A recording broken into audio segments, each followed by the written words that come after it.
తిమోతికి రాసిన పత్రిక, పౌలు గారు మొదటి తిమోతి పత్రిక 6వ అధ్యాయం 15వ వచనాన్ని చదువుకుందాం. తిమోతికి రాసిన మొదటి పత్రిక 6వ అధ్యాయం 15వ వచనం. శ్రీమంతుడును అద్వితీయుడునగు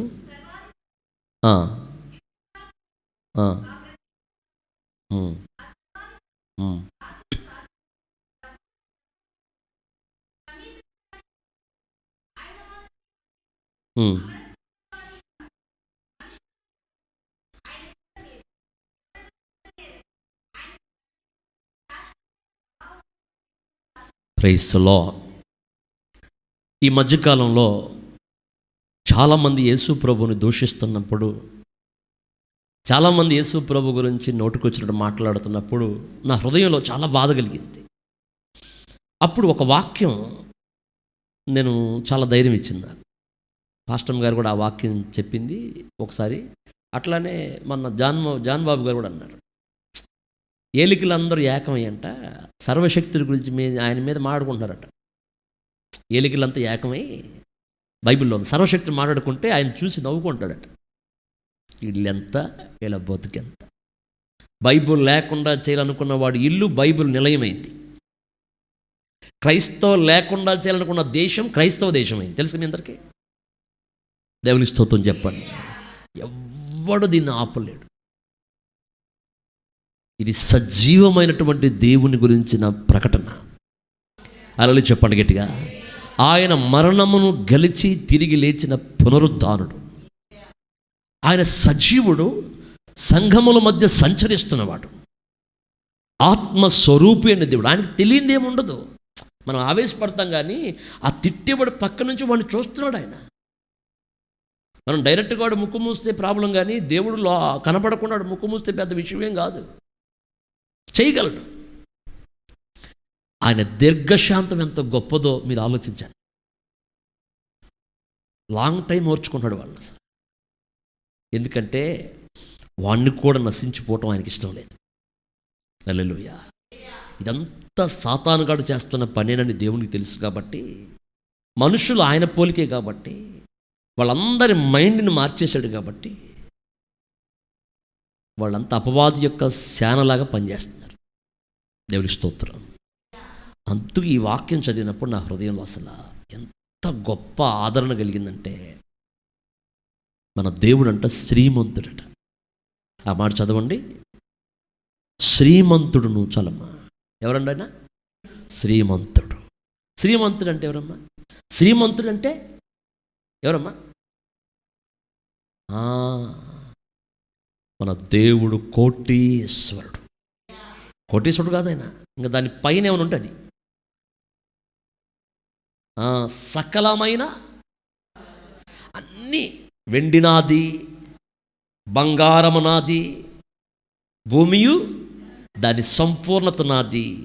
అసలు మన దేవునివి అన్నీ. అలా చెప్పండి. బంగారపు కొట్లో బంగారం అంతా పోగు చేసిన ఆయనకి పెద్ద తూకమేం కాదు అది. వెండి నాది, బంగారం నాది, భూమియు దాని సంపూర్ణతయు నావి, లోకము దాని నివాసులు యెహోవావే, లోకము దాని నివాసములను ఆయనవే. మరి అలాంటి దేవుణ్ణి ఈరోజు మనం కలిగి ఉన్నాము. ఇప్పుడు చెప్పండి అందరూ, శ్రీమంతుడు. ఫస్ట్ మాట ఏంటి? ఆలోచన చెప్పండి. మీరు ఈ మాట అంటాం వలన నీ పేదరికం తొలగిపోద్ది. నిజం. ఆ మాట ఫిక్స్ అయ్యి వచ్చాయి ఇక్కడికి నేను. నా దేవుడు శ్రీమంతుడు. ఆయన శ్రీమంతుడైతే మన డబ్బులు అవసరమైనప్పుడు మనం అన్నీ ఎత్తుక్కుంటున్నాం, దొరకట్లేదు. మరి టూ మచ్ కదా ఇది, అవునా కదండి? మనకి దేవుడు శ్రీమంతుడై ఉండి మరి మనకి అవసరమైనప్పుడు ధనం దొరకట్లేదండి. ఈరోజు మీరు గమనించాల్సిన విషయం ఏంటంటే, దేవుడు మనలను ఆశీర్వదించేటువంటి గొప్ప దేవుడే.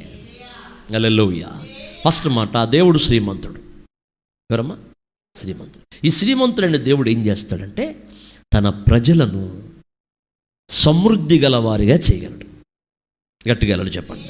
మీ అందరికీ తెలుసు కదండి, శ్రీమంతుడైన దేవుడు ఒక రాత్రి అబ్రహాముని తెల్లవారేపాటి ధనవంతుడు చేశాడు. ఎట్లాగానంటే ఆ ప్రాంతానికి వెళ్ళాడు. ఒక ఐగుప్తు దేశం, ఆ ప్రాంతానికి వెళ్ళినప్పుడు అక్కడ రాజు, అబీమెలెకు రాజు శారాను చూసి సంతోషపడ్డాడు. శారా వయసు ఎంత తెలుసు అప్పుడు? 65. ఎన్ని? ఆ 65 ఏళ్ళ శారాని పెళ్లి చేసుకుని రెడీ అయిపోయాడంటే ఇక ఆమె ఎట్లుందని ఇప్పుడు నాకు ఆలోచన పడింది. ఎట్లుండాలి? ఇప్పుడు మీరు 25కి 65లాగా ఉన్నారు. అవునా కదా? అవునా కదా? 25కే 65. మరి ఆమె 65కి ఎట్లుంది? 25లాగా ఉంది. వాస్తవానికి వాళ్ళిద్దరూ భార్యాభర్తలని చెప్పలా. వాళ్ళు ఏం చెప్పారు? అన్నజిల్లని చెప్పారు. ఎందుకంటే ఆ దేశంలో భర్తను బతకనివ్వరు, చంపేస్తారు, ఆమెను స్వాధీనం చేసుకోని చెప్పేసి అట్లా చెప్పుకున్నారండి. అబీమెలెకు ఆమెను పెళ్లి చేసుకోవాలని చెప్పేసి ఆమె రహస్యంలో బంధించి అబ్రహామును పక్కన పడేశాడు. అబ్రహాం దిగులు పడినట్టుగా ప్రార్థన చేసుకున్నట్టుగా ఉంది బైబిల్లో. ఏమి పట్టించుకోవట్లేదు అసలు. వెళ్ళిపోతే పోయిందనుకుంటాడేమో. ఏమంటే చెప్పండి, పోతే పోయిందనుకోండి. ఒకసారి ఒక అన్యుడు భార్యను తీసుకొని యెరూషలేము వెళ్ళాడట. అక్కడికి వెళ్ళండి. యెరూషలేము వెళ్తే యెరూషలేము వెళ్ళాక ఆయన భార్య అక్కడ చనిపోయిందంట. చనిపోతే ఆ ప్రభుత్వం అంట మీ మిస్సెస్ని మా దేశంలో సమాధి చేసుకోవడానికి మేము పర్మిషన్ ఇస్తాం అన్నారట. అలా ఒప్పుకోరంట వాస్తవం ఇజ్రాయెల్ దేశంలో, కానీ ఒప్పుకున్నట్టు వాళ్ళు.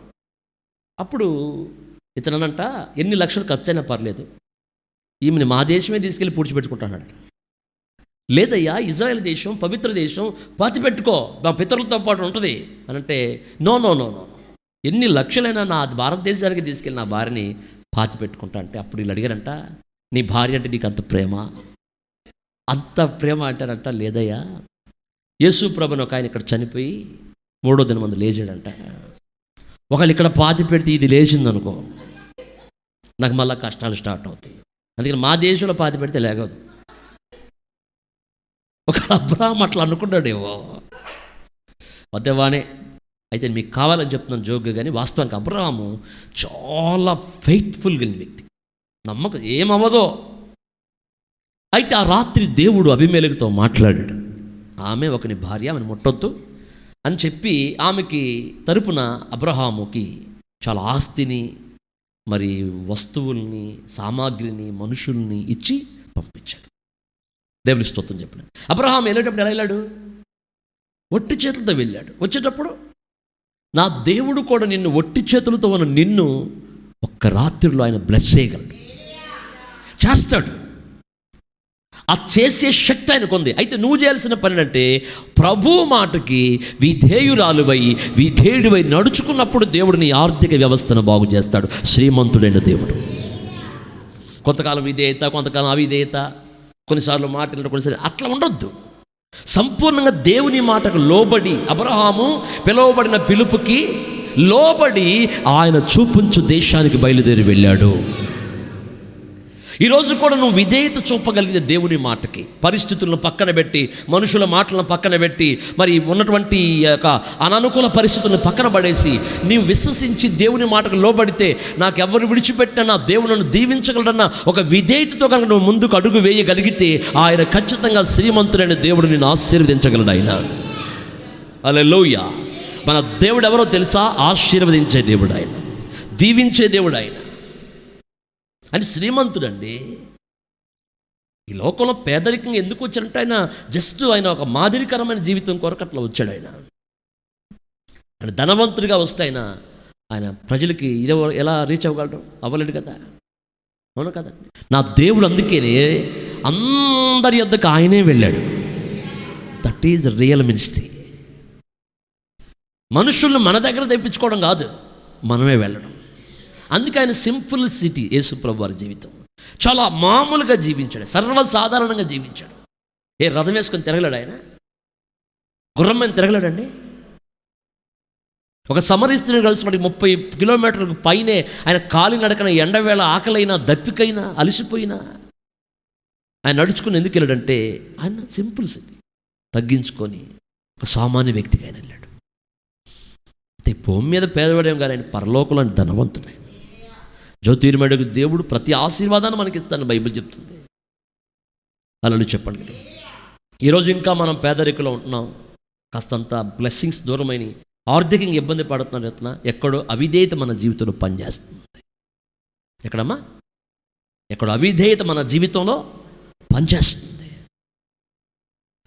ఎక్కడో మనలో ఒక లోబడిన తత్వం పనిచేస్తుంది. అందుకే బైబిల్ చెప్తుంది మన దేవుడు ఎవరంటే ఈ పూట ఎవరమ్మా? శ్రీమంతుడు. గట్టిగా చూద్దాం. ఎవరంట చేత గారు? శ్రీమంతుడైన దేవుడు. ఇప్పుడు వాక్యం విన్న మనందరం కూడా గుర్తుపెట్టుకోండి, నీ దేవుడు శ్రీమంతుడు. నిన్ను బ్లెస్ చేయగలడు, నిన్ను ఆశీర్వదించగలడు. ఆయన నీ స్థితిగతులని మార్చే దేవుడు ఆయన. హల్లెలూయా. మరి అట్లాంటి శ్రీమంతుడైన దేవుణ్ణి ఈరోజు మీరు నమ్ముతున్నారా? విశ్వసిస్తున్నారా? ఎక్కడైనా అవిధేయత ఉంటే ఈ పూట సరి చేసుకోండి. ఎక్కడైనా లోబడిన తత్వం ఉంటే సరి చేసుకోండి. ఎక్కడైనా అహంభావం గుండెల్లో ఉంటే తీసేసుకుందాం.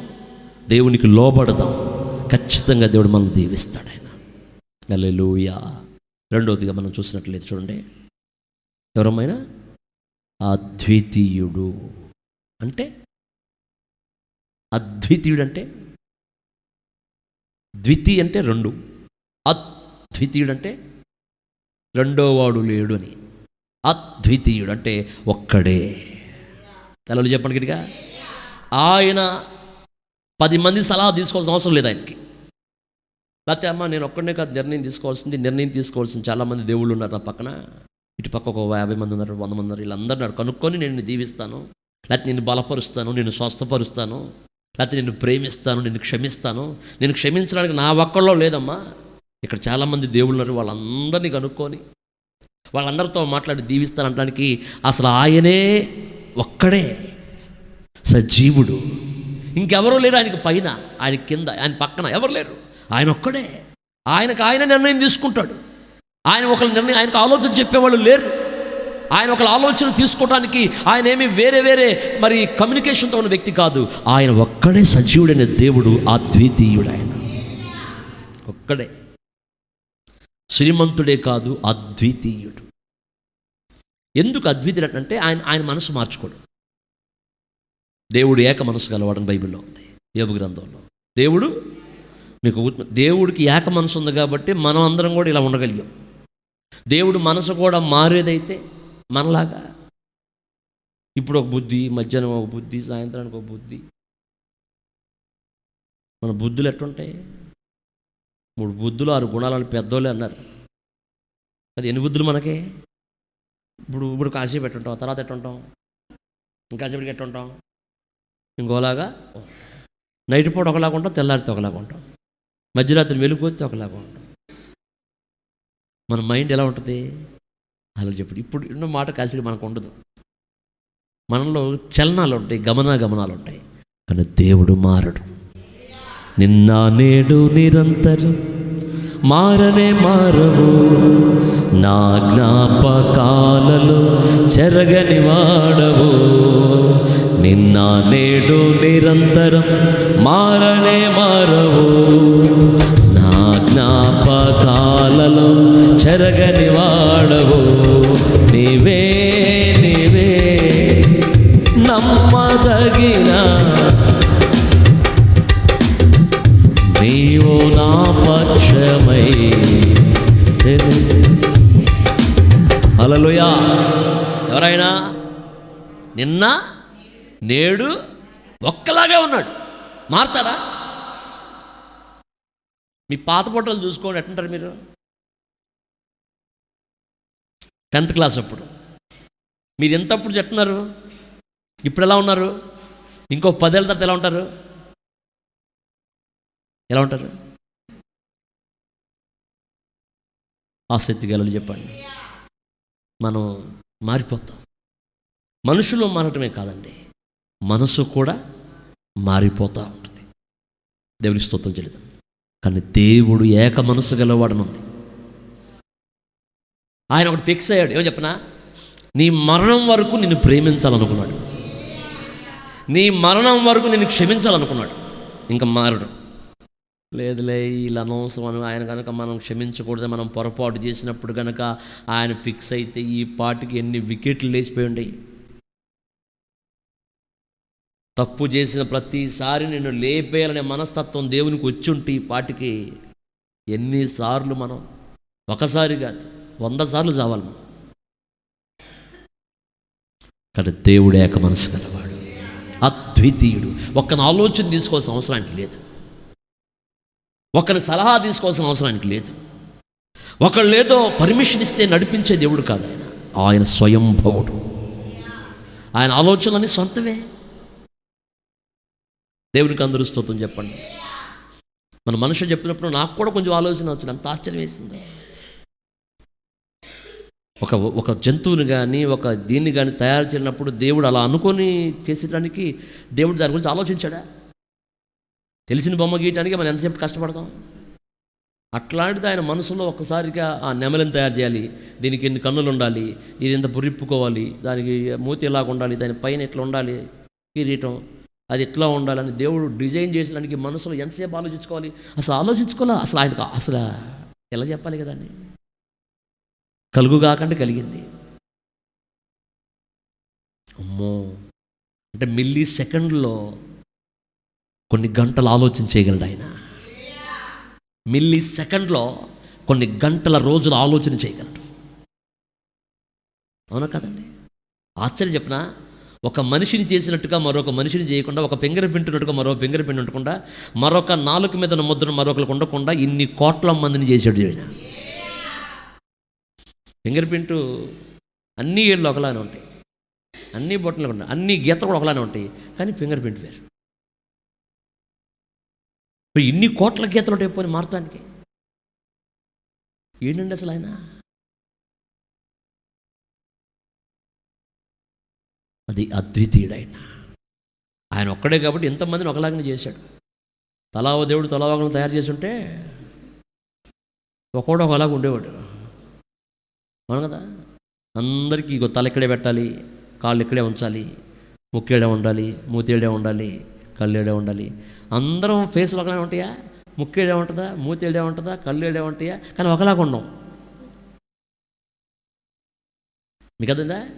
ఇప్పుడు ఈ తల వరకు చూసుకోండి, మీ మూతి ఎక్కడుంది? నాకున్న దగ్గర మీకు కూడా ఉందా? సపరేట్గా చెంపల మీద తిరిగిందే లేదు కదా. ముక్కు ఎక్కడుంది? ఇక్కడే ఉంది. కళ్ళు ఎక్కడున్నాయి? జుట్టు ఎక్కడుంది? అయినా ఒకలాగా లేవు. అదేంటి? మీరు ఏ బొమ్మ గీసిన ముందు గుండ్రంగా ఎత్తారా తలకాయకి? దేవుడు కూడా అంతేగా. కానీ చూడండి ఎంత చేంజ్ చేశాడు ఒకడు ఫేస్ని అసలు. మళ్ళీ ఒక్కళ్ళ మనస్తత్వం మరొకరు లేకుండా ఇన్ని కోట్ల మనస్తత్వాలను తయారు చేశాడు. ఒకని బాడీ స్మెల్ మరొకరికి లేకుండా ఇన్ని కోట్ల స్మెల్లు. బాడీ స్మెల్ కూడా లేవు కానీ అంతే కదా. ఆ దొంగని ఎందుకు పట్టుకుంటుంది అది? అవునా? అదే స్మెల్ అందరి దగ్గర కొడితే చేయనోడు కూడా పట్టకపోయేది ఒక్కొచ్చి. కానీ చేసినోడిని ఎందుకు పట్టుకుంటుంది? వాని స్మెల్ వేరు. వాడు పైనుంచి కింద దాకా పెనాయిలు కొట్టుకున్నా కూడా పట్టుకొద్దండి, వాడిని గుర్తుపట్టుకుని ఉండాలని. అవునా కదా? వై? ఎందుకనంటే దేవుడు అద్వితీయుడు. ఎవరమ్మాయినా అద్వితీయుడు. ఇలాంటి దేవుని మనం కలిగి ఉన్నప్పుడు మనం భయపడాల్సిన, ఆర్థిక విషయాల్లో భయపడొద్దు, ఆయన శ్రీమంతుడు. నేను ప్రేమించి క్షమించే విషయంలో భయపడొద్దు, ఆయన అద్వితీయుడు. తర్వాత ఎవరమ్మా? సర్వాధిపతి. సర్వానికి ఆయన ఎవరు? అధిపతి. పతి అంటే భర్త అని కూడా వస్తుంది కదా. పతియే ప్రత్యక్ష దైవం అంట చూడ. ఆయన మనకి అధిపతి అయి ఉన్నాడు. అలా చెప్పండి గట్టిగా. ఆయన సర్వాధిపతి అంటే అన్నీ కూడా ఆయన స్వాధీనంలో ఉన్నాయి. అందుకే మీరు గుర్తుపెట్టుకోండి, జరుగుతున్నవన్నీ కూడా దేవునికి తెలియకుండా జరగట్లేదని మీరు ఎప్పుడు భయపడకండి, ఆలోచించకండి. అర్రే ఇట్లా జరుగుతుంది, అక్కడ మందిరం గాలి చేశారు, ఇక్కడ మందిరం కూలి చేశారు అనుకుంటున్నాం. ఇవన్నీ దేవునికి తెలిసే జరుగుతున్నవి. అవునా? బైబిల్ చెప్తుంది, ఆయన సెలవు లేకుండా నీ తల వెంట్రుకలో ఒక వెంట్రుక నేలన పడదు. తెలుసా? ఆయన సెలవు లేకుండా నీ తల వెంట్రుకలో ఒక్కటి నేలన పడదు. ఆయన అన్నీ తెలిసినవాడు, అన్నీ ఎరిగినవాడు, అన్నిటినీ కలుగజేసినవాడు ఆయన. కాబట్టి ఇక్కడ మీరు అందరూ గుర్తుపెట్టుకున్న సర్వాధిపతి, అన్నిటి మీద ఆధిపత్యం కలిగినవాడు ఆయన. కొద్ది కాలం సాతాను గడు రెచ్చిపోతాడు. వాడు రెచ్చిపోయిన తర్వాత వాడిని శాశ్వత కాలం బంధించబోతున్నాడు. వాడు శాశ్వత కాలం బంధించబడిపోయి ఇక మరెన్నటికి బయటికి రాకుండా వాడిని బిళములో దేవుడు బంధించబోతున్నాడు. ఇక రాజ్యము దేవునిదాయను. హల్లెలూయా. కాబట్టి మీరు అందరూ గుర్తుపెట్టుకోవాల్సిన విషయం ఏంటంటే, కొంతకాలమే వాడి పని. అందుకే మీరు పేతురు పత్రికలో చదివారు ఏమని? కాలము, అక్కడ చూడండి, పేతురు పత్రిక 8వ వచనం, 1 పేతురు 5వ అధ్యాయం 8వ వచనం.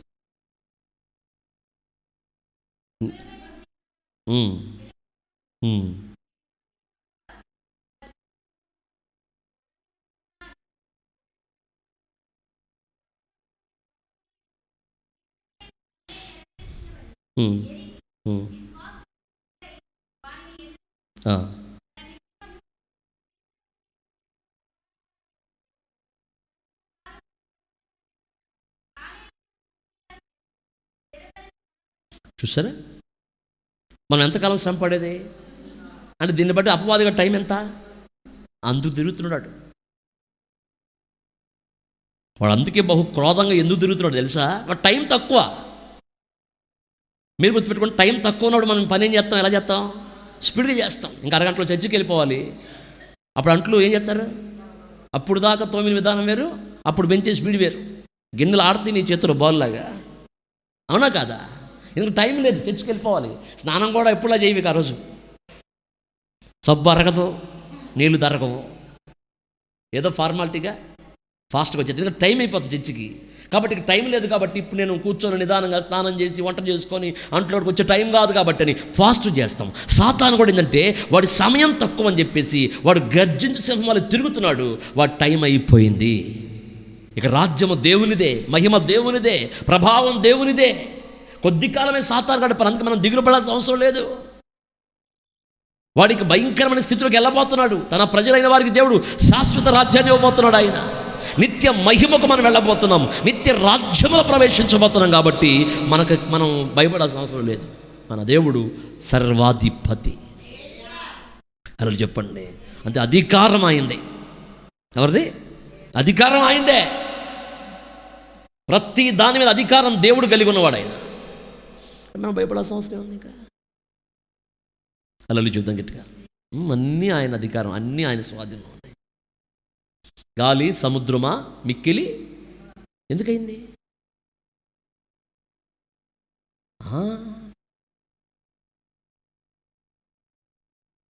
ప్రతిదీ ఆయన అధిపతి. దానికి చేప పడిద్దెళ్ళు, దాని నోట్లో ఏముంటుంది?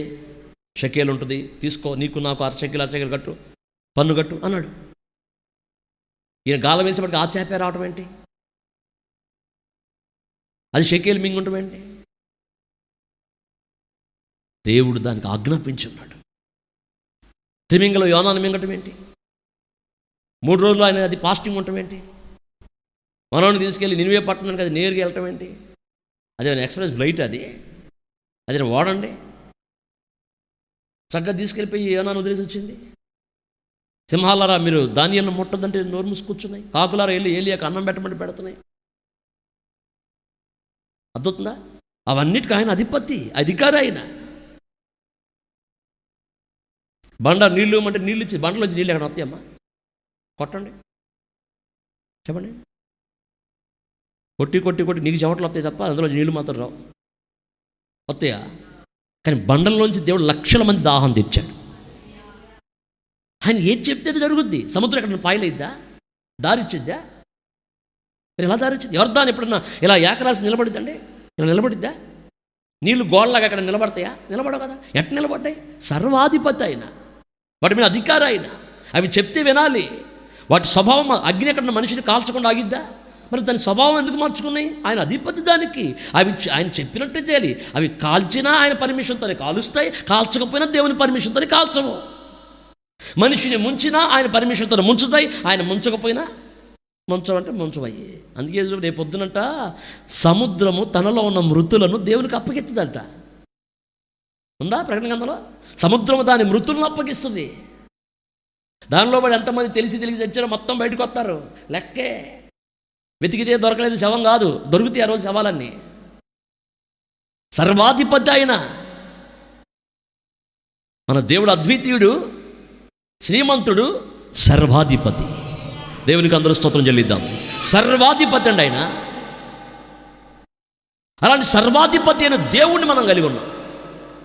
నీ దేవుడు మామూలు వ్యక్తి కాదు. ఆయన బట్టి మీరు మనకు కలిగిన ధైర్యం చెప్పిన ఆయన సర్వశక్తి కలిగిన దేవుడు ఆయన.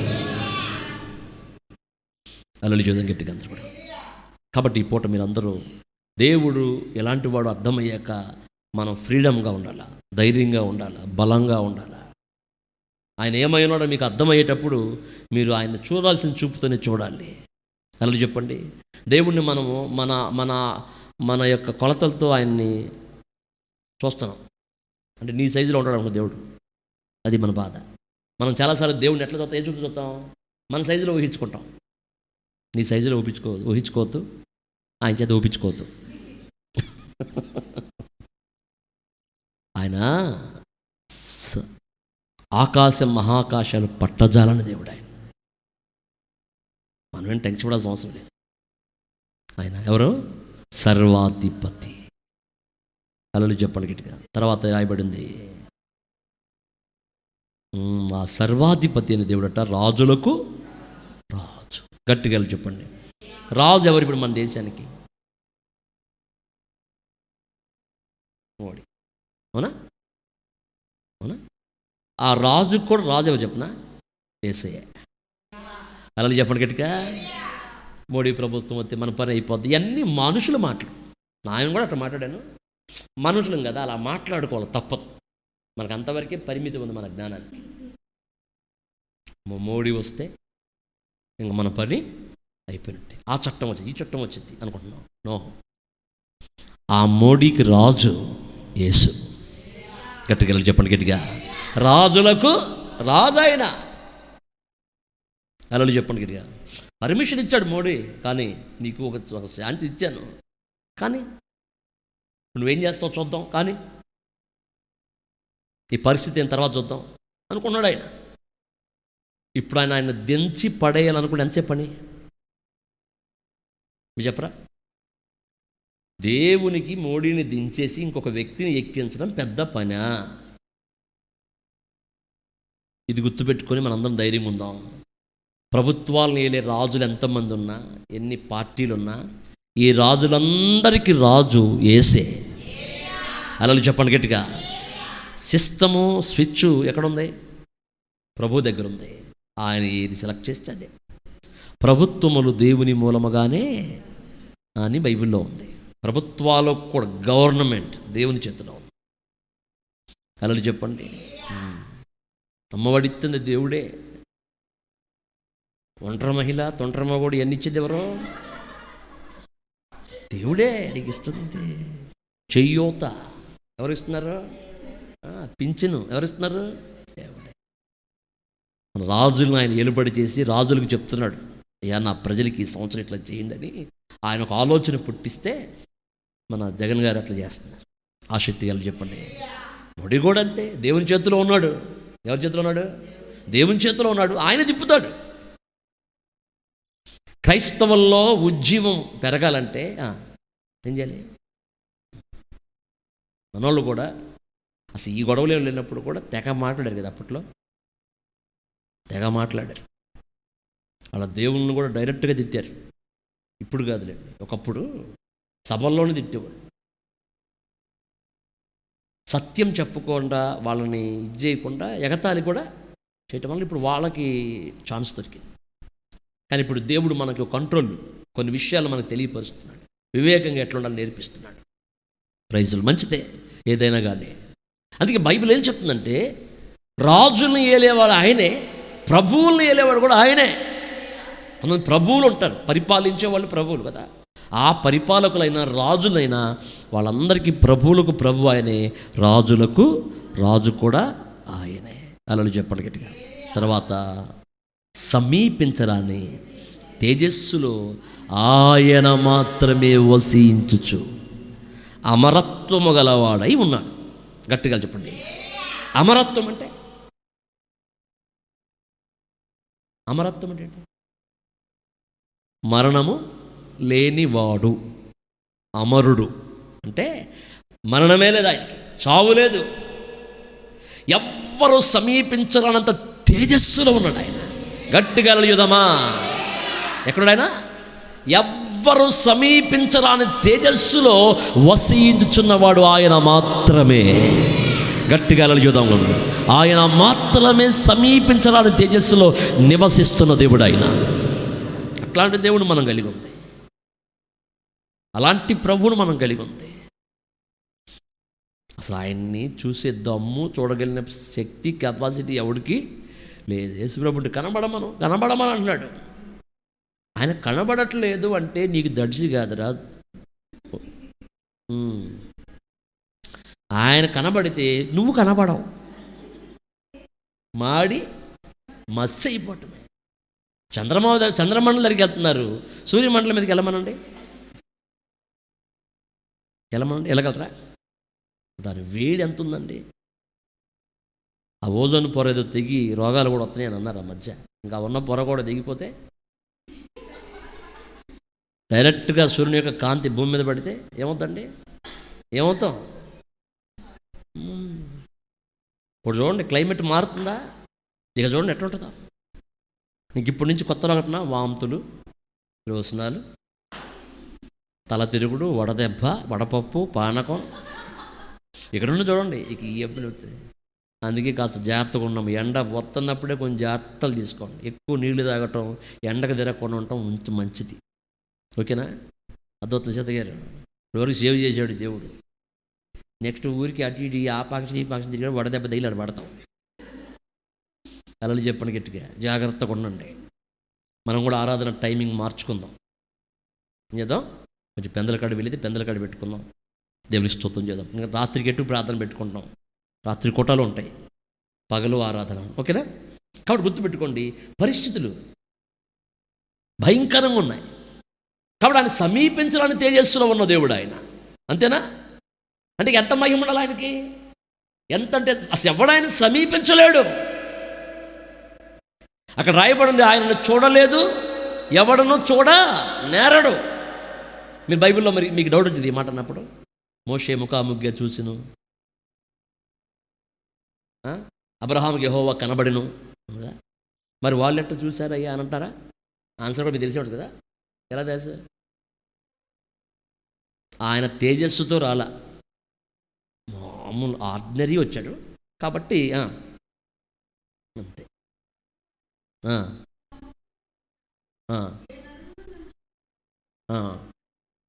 చూసారా? నన్ను చూడలేవు, నన్ను చూస్తే నువ్వు బతకలేవు. మీరు చాలాసార్లు ప్రభు ఒకసారి కనిపించయ్యా, ఒకసారి కనిపించయ్యా, నేను చూడాలనుంది ప్రభు అంటే ఆయన నీకు మామూలు వ్యక్తుల్లాగా పాస్టర్ గారులా కనపడటం తప్ప ఆయన తన మహిమతో నీకు ఎప్పుడైనా కనబడ్డా? కనబడడం. కనబడితే ఏమవుతాం మనం? కళ్ళు పేలిపోతాయి, కాలిపోతాం, ముళ్ళు ఏరుకుంటాం ఇక మనం. అసలు ఆయన చూడనే. అంతెందుకు, మధ్యాహ్నం పూట ప్రకాశిస్తున్న సూర్యుడిని ఒక నిమిషం అట్లా చూడండి. అసలు ఈ లైట్కి వెళ్ళి చూడండి. ఇదంతా దీని పవర్ ఎంతో కాదు, తక్కువే. దీనికి వెళ్ళి చూడండి, చూసి తర్వాత మీ జనానికి వెళ్ళి చూస్తే అట్లాంటి ఆయన ఎవరు చూడగలరు? ఆయన తన మహిమనంతా తగ్గించేసుకొని జీరో అయిపోయి వచ్చి మన మధ్య సంచరించాడు. హల్లెలూయా. ఆయన జీరోలా కాకుండా ఈ మహిమతో వస్తే భూమి మీద ఎవడన్నా ఉంటాడా? మనోహ భార్య మనోహ ఏమన్నారు ఆ బలర్పించినప్పుడు? అమ్మో, మనం దేవుణ్ణి చూసాం, ఇక బతకం, అయిపోతాం అనుకున్నారు. కానీ వాళ్ళు చూసింది యెహోవాను కాదు, యెహోవా దూతని. యెహోవా దూత అంటే పాత నిబంధనలో యేసు ప్రభుని. ఆసక్తి గల యుధమా. కాబట్టి ఈ పూట వాక్యం మీరు గుర్తుపెట్టుకోండి. ఆయన ఎవరయ్యా అంటే సమీపించరాని తేజస్సులో ఉన్న అమరుడు. అందానండి, అమరుడు అంటే మరణమే. దేవుని స్తోత్రం చెప్పండి. మీకు ఎంతమందికి ఈ జీవితం కావాలండి? మరణం లేని జీవితం ఎంతమందికి కావాలి కదా? అమరత్వంలో ఉండాలని మీ అందరికి ఆశ ఉందా లేదా? మహిమలో ఉండాలనుకున్నారు కదా. ఆ మహిమలో మనం ఉండాలంటే మన ప్రభువే మనం తీసుకొని వెళతాడు. కొద్ది కాలం శ్రమ పడ్డాక అన్న మాట అక్కడ ఉందా? కొంచెము కాలం. ఎంతమ్మా? కొంచెము కాలం శ్రమ పడిన తర్వాత ఆయనే మిమ్మల్ని పూర్ణులుగా చేసి స్థిరపరిచి బలపరచు. కొద్ది కాలం శ్రమ పడాలి, కొంతకాలం పడాలి శ్రమ. ఏదో ఒక శ్రమ, ఏదో రకంగా శ్రమ నేను వెంబడిస్తుంది. ఆ శ్రమలో నువ్వు కొంతకాలం ఉంటే ఆ తర్వాత ప్రభు నిన్ను పూర్ణుడుగా చేసి స్థిరపరిచి బలపరిచి సంపూర్ణుడిగా చేస్తాను బైబిల్లో ఉంది. గట్టిగా వెళ్ళి చూద్దామా? తర్వాత ఏముందమ్మా అక్కడ? మనుషుల్లో ఎవడనూ ఆయన్ని చూడలేదు. లాస్ట్ మాట ఏంటంటే ఆయనకు ఘనతయు శాశ్వతమైన ప్రభావము కలిగి ఉండునుగాక. చివరి మాట చెప్పనా? ఆయన ఘనత, ఆయన ప్రభావము శాశ్వతమైనవి. గట్టిగా చేద్దామా? ఆయన ఘనత, ప్రభావము. ఈ లోకంలో ఏ రాజకీయ నాయకుడు ప్రభావమైన ఎంతకాలం ఉంటుంది? 5 సంవత్సరాలు. మరలా గెలిపిస్తే 5 సంవత్సరాలు, లేకపోతే అవుట్. వాళ్ళ ప్రభావం ఏమవుతాయి? అదే అధికారులు ఉన్నప్పుడు ఒక ఎలుగుతారు వాళ్ళు. అధికారులు దిగాక ఏమవుతారు? సైలెంట్. అవునా? నొలకపేట కూడా వచ్చేస్తారు, సందులమ్మ కూడా తిరిగేస్తారు. అదే సీఎం మేక మనకు కనపడరు. వాళ్ళ మహిమ కొద్ది కాలమే, కానీ మన దేవుని యొక్క ప్రభావము, ఘనత శాశ్వత కాలం. అసలు అందుకే గుర్తుపెట్టుకోండి, మీరు ఏదైనా గ్యారంటీ కొనుక్కుంటారా లేకపోతే అన్గ్యారంటీ కొనుక్కుంటారా? ఏదో ఆలోచన, నాణ్యత చూపిస్తారా లేకపోతే తక్కువ చూస్తారా? నువ్వు 1/2 కిలో వంకాయలు కూడా ఏరుతావు కదమ్మా. ఎందుకని? పుచ్చులు రాకూడదని చెప్పేసి. అంటే ఉన్న వాటిలో మంచి పెట్టుకోండి. నీవు కూడా ఈ పుచ్చిపోయిన మనుషుల్ని, కొద్ది కాలం ఉండే మనుషుల మీద ఆధారపడక శాశ్వత కాలం ఉండే దేవుని మీద ఆనుకుందాం. గట్టిగా చూద్దామా? శాశ్వత కాలం ఉండేది ఆయనే. ఏమంటారు? ఈ శాశ్వత కాలం ఉండేటువంటి ఆ దేవుణ్ణి, ఈ శాశ్వత కాలం వరకు మనల్ని కాపాడే దేవుని మీద మనం అనుకోవాలి. మనుషులు ఎంతసేపు ఉంటారంటే ఎంతసేపు ఉంటారు? ఇలా ఉన్నోళ్ళు అలా మాయమైపోతున్నారు, తెలుసుగా? ఇట్లా ఉన్నోళ్ళు చనిపోతున్నారు, ఇట్లా ఉన్నట్లా మాయమైపోతున్నారు. ఎవరికి ఏ సమయం, ఎప్పుడు, వయసు లేదు, తారతమ్యం లేదు, ఎట్లా పడితే అట్లా ఫ్రిడ్జ్లో పెట్టిన చికెన్ కూర తిని ఆ పిల్ల చచ్చిపోయిందంట, కూతురు. కాసేపటికి 3 అనారోగ్యం పాలైపోయారట. పాప చచ్చిపోయింది. వాళ్ళకైతే సీరియస్గా ఉంది, కానీ ప్రాణాపాయం తప్పిందంట ఒక ఫ్యామిలీకి. ఈ పూట తిన్నారు. ఈ పూట తిని ఆ చికెన్ మరి తెల్లారికి కూడా పెట్టుకున్నారు. ఇందులో ఫ్రిడ్జ్లో పెట్టుకొని తెల్లారి పొద్దున్నే వేడి చేసుకొని దాన్ని తిన్నారంట. ఈ పిల్లకి తిన్న కాసేపటికి వాంతులు అయినాయి. ఆ వాంతులు అయిన తర్వాత హాస్పిటల్కి తీసుకెళ్తుండగా దారిలో చనిపోయింది. చిన్న వయసే. ఇంకా కొడుక్కి, తల్లిదండ్రులకి ఇద్దరికి ఏంటి అది, ఏంటి రోగం, ఏంటి ప్రాబ్లం చూస్తే ఫుడ్ పాయిజన్ చనిపోయాడండి. పాప చనిపోయిందండి ఫుడ్ పాయిజన్కి. ఆశ్చర్యకరమైన విషయం నేను చూసా. వేటు న్యూస్ ఫోన్లో వస్తుంది, న్యూస్లో 9 ఏళ్ల పాపకు హార్ట్ అటాక్ అంట. హార్ట్ అటాక్ వయసు ఎంత? మామూలుగా 35 కదండి. 30 దాటిన తర్వాత 30 దాటిన తర్వాత ఇప్పుడేంటి 9 ఏళ్ల పాపకు హార్ట్ అటాక్ వచ్చిందంట. నీ గుండె కొట్టుకుని లోపల ఉంది సార్, నీ బయటికి కనపడట్లే, లోపల ఉంది కదా అది. దాని వ్యవహారం సాగినంతసేపే నీ వ్యవహారం సాగుద్ది.